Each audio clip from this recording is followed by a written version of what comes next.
58% return a year. That sounds silly, doesn't it? A Ponzi scheme, for sure, right? What if I told you it's possible with an ETF? Of course, it has to be in tech and leveraged tech at that. Allow me to introduce TQQQ. I'm Skyler James. Welcome back to the channel. TQQQ is a leveraged 3x bull ETF offering investors triple the returns up or down of the Nasdaq 100. But what questions should investors ask before jumping into this one? And is this ETF a big time buy or a bubble about to pop? Just like ETFs you already own, leveraged ETFs offer positive or negative returns to investors, but at 2 or 3 times the percent of the underlying stocks. In the case of TQQQ, investors will see their capital move 3 times as much as the underlying Nasdaq 100, 3x up, 3x down each and every day. Over time, this leverage can deliver gigantic outsized returns. It can also deliver financial ruin. The Nasdaq 100 has been one of the best performing indexes of the last decade and surely is worthy of holding using leverage, isn't it? I've developed a framework of questions investors should ask themselves before buying into leverage ETFs. In the process of answering these questions, you're going to learn a lot about the ETF itself. In this case, TQQQ, this format will give you the nuts and bolts of the investment, and hopefully by the end of this video, you, the investor, will have a pretty good idea if leverage ETF investings are part of your risk appetite or not. Kicking things off, the first question to be answered: does this sector have strong economic headwinds or tailwinds? How are things looking on a macro level for the stocks inside TQQQ? Let's look at the performance first. Like I said, it has generated north of 50% returns annually, compounding every year for the last 10 years. Things must be going pretty good on a macro level for holdings to generate that kind of return, right? Another way to evaluate the macro question is to look at the recent performance of the underlying ETF. The ETF is the Invesco QQQ Trust, which tracks the Nasdaq 100 and is also called the Qs. The Qs have generated phenomenal returns in the last 10 years, thanks in part to many businesses' growing reliance on technology. Remember that the 3 up, 3 down volatility of the leverage ETFs makes their long-term returns cloudier than an unleveraged ETF. Sometimes a price action will be up and to the right, and sometimes it will be bouncing all over the place. That's part of the leverage ETF ballgame. Remember, in my UBOT video, we saw that UBOT, a leverage robotics ETF, has underperformed its unlevered counterpart, the BOTS ETF. So it's always a smart idea to check both leverage and unleveraged performance before answering the macro question.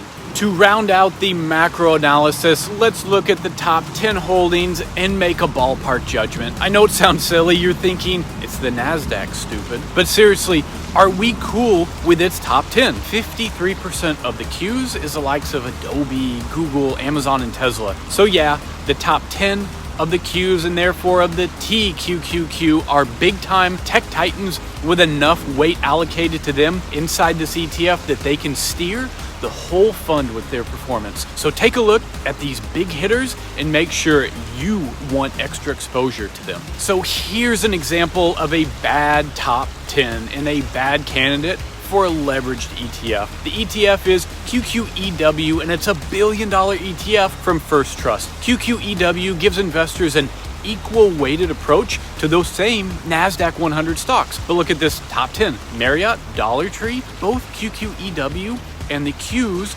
track the Nasdaq 100, right? Fundamentally the same stocks. But by using a market cap weighted approach, Dollar Store stays in the strip mall while the tech titans steer us toward outsized gains. Let's summarize what we've covered so far. You'll want a heavy focus on macroeconomics of the holdings of the underlying index. In this case, QQQ. Does it justify using 3 times leverage? And we saw TQQQ has done incredibly well. The Qs have done very well too. The top 10 holdings of those funds are built in a way that should lead to steady gains for investors. See how we're answering big picture questions and learning about the ETF at the same time? Hit the like button if this is your kind of video. Question 2, before investing in a leveraged ETF like TQQQ, would you allocate a large portion of your investing capital to a non-leveraged version of the same holdings? Would you hold it long term? In this case, would I allocate a large portion of my holdings to the Qs? Well, regardless of how me or you answer that, many people do invest in the Qs. In fact, the Qs is the 5th largest ETF in existence. What's especially intriguing is that the 4 ETFs with a higher AUM than the Qs, ETFs with hundreds of billions in AUM, are all more or less indiscriminate broad market ETFs. They are the standard of investing. But the strategy of the Qs is the most validated by investors after the S&P 500. That's what this table shows. Are you with me on that? Do you see how I reached that conclusion? The only other investing strategy that has lured more money in ETF land than the Qs are market-wide broad index funds. So if the Qs are that respected by investors as a whole, they answer yes for our second question. Would the underlying index be worthy of holding long term? So far, TQQQ is passing all of the tests. Question 3 is the most important question for any leverage ETF holder to answer, and that is, am I willing to stick with this through any downturn? TQQQ has lost more than 2/3 of its value during the COVID crash. Poof, vaporized. That's called a drawdown in investor speak, and it's painful, far more painful with leverage products. But TQQQ was back to making all-time highs in just 5 months. So leverage ETF holders need to ask themselves, what would you have done? Would you have had the stomach to hang on as $10,000 investment dwindled down to $3,500? Would you have sold on the way down? This is a good time to mention that I have many leverage ETF videos in my channel, and you probably know this if you're a subscriber. Be sure to hit the subscribe if you like this kind of content. Likes and subscribes tell me which kinds of videos to make more of. But it's a good time to mention that many of you have left comments on other videos highlighting the confusion around holding leverage ETFs for a single day versus over a longer horizon. Let's take a look at the prospectus. Here's how it looks to me. First, the fund has a stated objective delivering 3x the return of the underlying index on a single day. Emphasis on a single day. They bolded it for us here. The second thing, it says that the fund's performance will be different over longer periods of time than its stated goal of 3x the daily return. Or said another way, they can't make any promise or prediction of performance of anything more than one single day. Step outside of the leverage ETFs for a second. Think about the fine print of an S&P 500 index fund. How is it different? It isn't really. The goal is to closely track the S&P 500 index. So if